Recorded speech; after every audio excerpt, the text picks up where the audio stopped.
Leo nimefika hapa kwenye chama cha walimu kuweza kutoa vifaa visaidizi kwa watu ambao wana mahitaji maalum, watu ambao ni walemavu. Hawa watu walemavu au wenye mahitaji maalum nao ni sehemu ya jamii. Na sisi polisi katika swala zima la ushirikishwaji wa jamii, polisi jamii na ushirikishi, mojawapo lazima tushirikiane, tuoneshe upendo, tuoneshe furaha kwa watu ambao wana mahitaji maalum, hawa ambao ni walemavu wa viungo, wengine waoni. Kwa hiyo tukasema tuna wajibu kama sehemu ya jamii kutoa hivi vitu ambao ni vitu mbalimbali. Watu hao wenye ulemavu, jeshi la polisi tunahakikisha kwamba na tunawahakikishia kwamba watakuwa salama, kwa maana tuna madawati yetu, madawati ya jinsia na watoto, katika kuwalinda hawa watu ambao wenye mahitaji maalum, hawa watu walemavu, lakini na watoto vile vile. Kwa hiyo madawati yetu, kupitia madawati yetu tumeweka mkakati wa kuwa tunawatembelea kwanza kwenye vituo hivi ambavyo kwenye shule hizi maalum, lakini kwenye vituo maalum ambavyo hawa watoto wenye mahitaji maalum, hawa watoto walemavu wanaishi au wanakuzwa.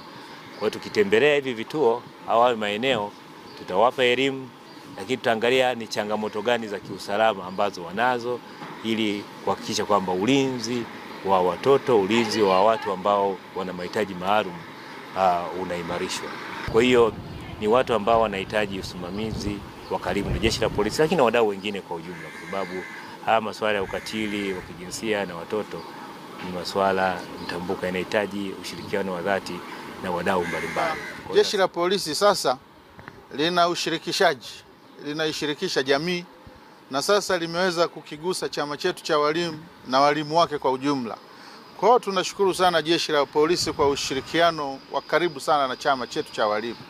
Nasi tunawaahidi tutawapa ushirikiano wa kutosha. Ni jukumu letu pia kutoa ushirikiano kwa jeshi la polisi kuweza kubaini uhalifu wa aina yoyote ile. Hata kwa mkuu wa jeshi la polisi nchini tunawaahidi kwamba tutawapa ushirikiano wa kutosha sana katika kuibua matukio yasiyo sahihi ngazi ya jamii, yakiwemo ya unyanyasaji. Unajua, kwenye unyanyasaji wanafunzi wenye ulemavu mara nyingi ndio tunaona wanafanyiwa mara nyingi vitendo ambavyo sio vitendo vya kiutu.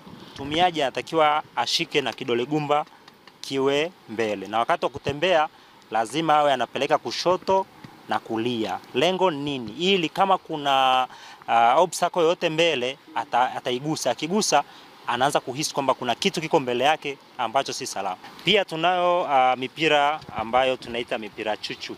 Hii mipira ina faida kwa watoto wenye ulemavu wa uoni na watoto wenye ulemavu wa akili.